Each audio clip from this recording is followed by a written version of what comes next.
Good morning. It's very early this morning. It's 8 o'clock, which is very early for me, considering my commute is from my bedroom to that desk there. But I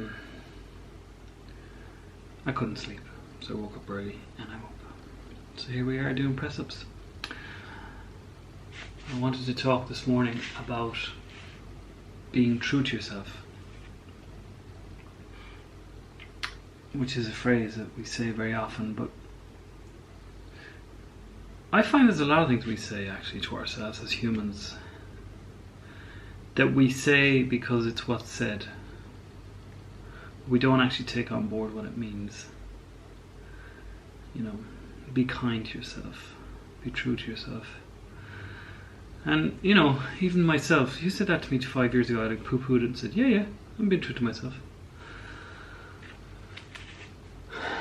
So, there's a very simple analogy to understand this, that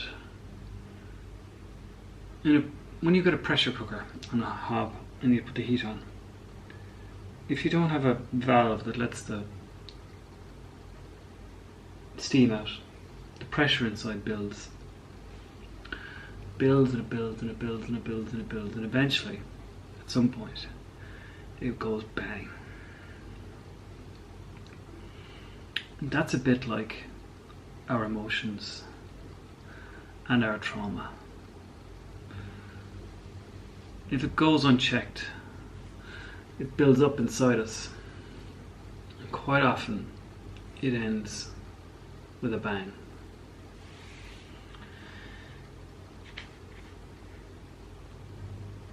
The rates of suicide amongst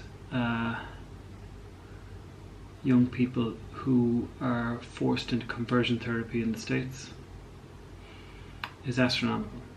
More than half who are sent to conversion therapy camps commit suicide. The rate of suicide amongst trans children, so teenagers who are transgender, is about half. More than another quarter will attempt suicide. And this is because society doesn't give us the space to be true to ourselves, to understand ourselves.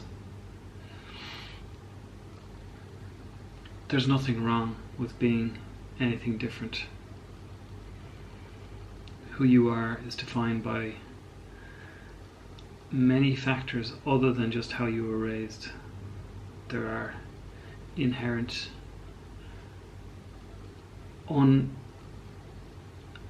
ununderstandable. What I mean by that is that, like, doctors can't tell you why transgender people are transgender. There's no test they can run. They can't take a drop of your blood and say, oh, that person is gay, or that person is transgender, or that person is bi, or they can't do it. Or neither can they take a drop of blood and say, that person is heterosexual, that person is cisgender, pardon. Sorry, wrong word. So, there's no, and neither are these psychological issues. WHO has removed gender and sexual orientation uncertainty from their mental disorder lists. So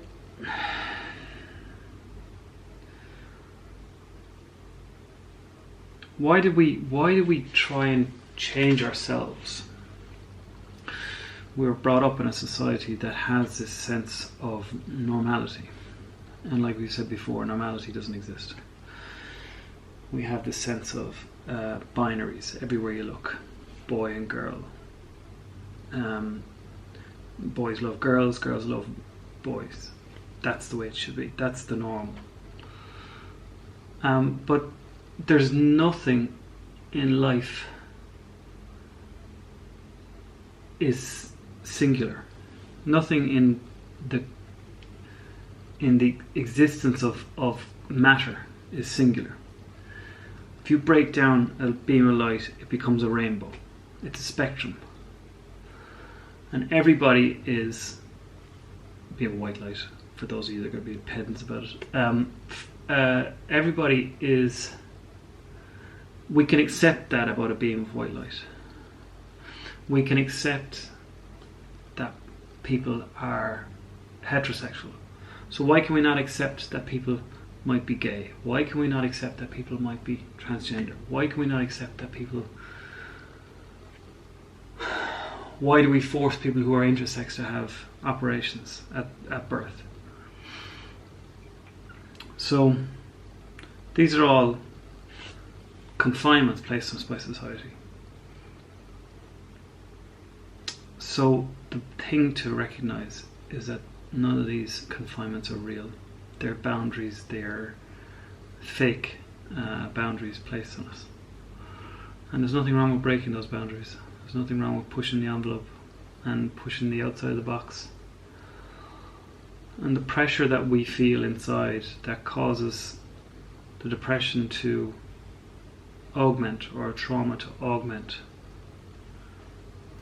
It's not I understand I'm not specifically talking about trauma at the moment, I apologise, but certainly in relation to the depressions that comes from related to those aspects.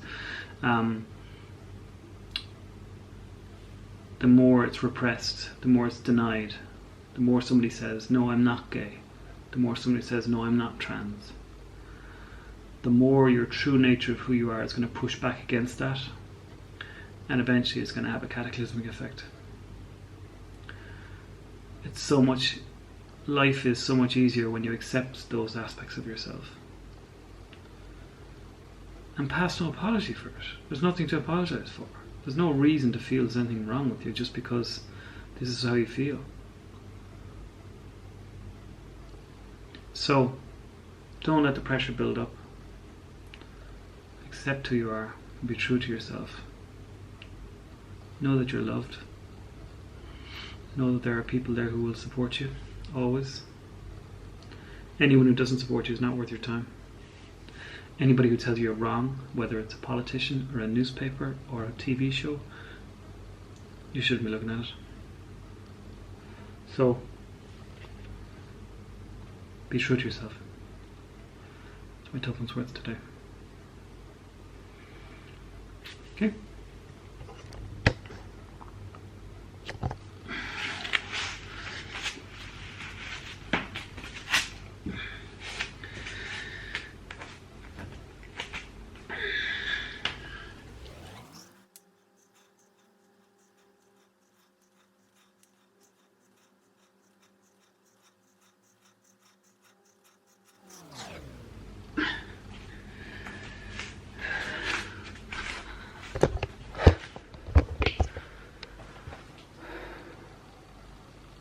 Be true to yourself. And have a great day.